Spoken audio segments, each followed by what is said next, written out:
আলাইকুম। আজকে আমরা হিসাব বিজ্ঞানের পঞ্চম অধ্যায় অর্থাৎ জাবেদা অধ্যায়ের এমসিকিউ সলভ করব। ইনশাল্লাহ এই ক্লাসটি করলে তুমি 100% এমসিকিউ কমন পাবে। তো প্রথমে আসো যে জাবেদা এর ইংরেজি কি। এর ইংরেজি হচ্ছে জার্নাল। কি জার্নাল, এটা মাথায় রাখো। আর জাবেদা মানে কি?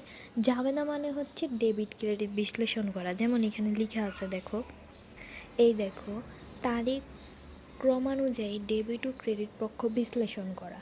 সর্বপ্রথম যেই বইয়ে লিপিবদ্ধ করা হয়। জাবেদাকে কী বলা হয়? হিসাবের প্রাথমিক বই। আবার কি কি বলে? সহকারী বইও বলে, সাহায্যকারী বইও বলে, দৈনিক বইও বলে। অনেকগুলো নাম আছে, এগুলো একটু মাথায় রেখো, যে কোনো একটা বেশি আসতে পারে। যেমন এখানে প্রাথমিক বইটা, এটা অনেকবার এসেছে আগেও পরীক্ষায়। এখন জাবেদার যে ছকটা, এখানে মনে রাখবে এখানে মোট কয়টা ঘর? 1, 2, 3, 4, 5টা। ঠিক আছে, জাবেদার ঘর কয়টা? 5টা। এটা একটু মাথায় রাখবা।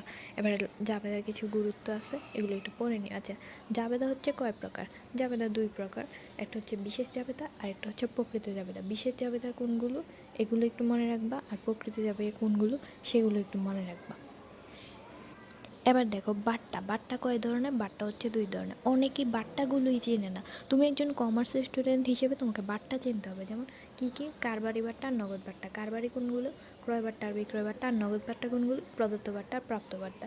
এবার জেনে রাখা দরকারে কী কী লেখা আছে। কারবারি বাট্টা আর নগদ বাট্টার গুরুত্ব সম্পর্কে লেখা আছে। যেমন কি, এটি এই যে কারবারি বাট্টাকে কী বলা হয়? বাট্টা বলা হয়। ব্যবসায়িক বাট্টা, বাণিজ্যিক বাট্টা, কার্যবৃত্তি, এই আর্টসেটটা বাট্টা বলা হয়। এটি কোনো হিসাবের বইতে লিপিবদ্ধ করা হয় না। কি করা হয়? রেওয়া মিলে কারবারি বাট্টা, রেওয়া মিলের অধ্যায় যখন করবা তখন বুঝবা।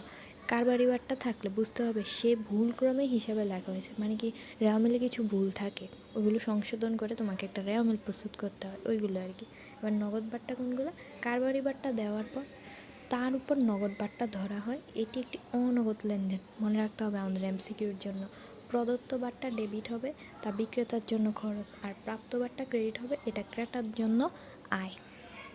এবার ক্রয় বিক্রয় সংক্রান্ত কিছু শর্ত থাকে। যেমন তোমরা হয়তো জাবেদার অধ্যায়টা করাতে এরকম কিছু দেখছো। হ্যাঁ, তোমাদের এরকম কিছু লেখা থাকে এখানে 2/10 নিট। এন মানে হচ্ছে এখানে নিট 30 লেখা থাকে। এটার অর্থ কি? আমি আমার মতো তোমাকে বলছি, এটা জাস্ট মনে রাখো। এখানে দেখো কি লেখা আছে, 2/10 আর নিট কত? 30। এটা মানে হচ্ছে তুমি যদি 10 দিনের মধ্যে টাকাটা পরিশোধ করো তাহলে তোমাকে 2% বাট্টা দিবে। তারপরে তুমি যদি 10 দিনের মধ্যে পরিশোধ না করো তাহলে কিন্তু তোমাকে 30 দিনের মধ্যে অবশ্যই এটা পরিশোধ করে দিতে হবে টাকাটা। মানে কি, 10 দিনের মধ্যে পরিশোধ করলে তোমাকে 2% বাট্টা দিবে এবং 30 দিনের মধ্যে টাকাটা তোমাকে পরিশোধ করতেই হবে, এটা বাধ্যতামূলক। আর এখানের ফফ এত গুরুত্বপূর্ণ না, একটু পড়ে নিও, এটা তোমাদের জন্য লাগবে। ক্রয় জাবেদার ঘর কয়টা, এটাও মাথায় রাখবে, এখান থেকে পড়ে নিবা। ক্রয় জাবেদা যখন তোমরা ম্যাথ করবা তখন দেখবা।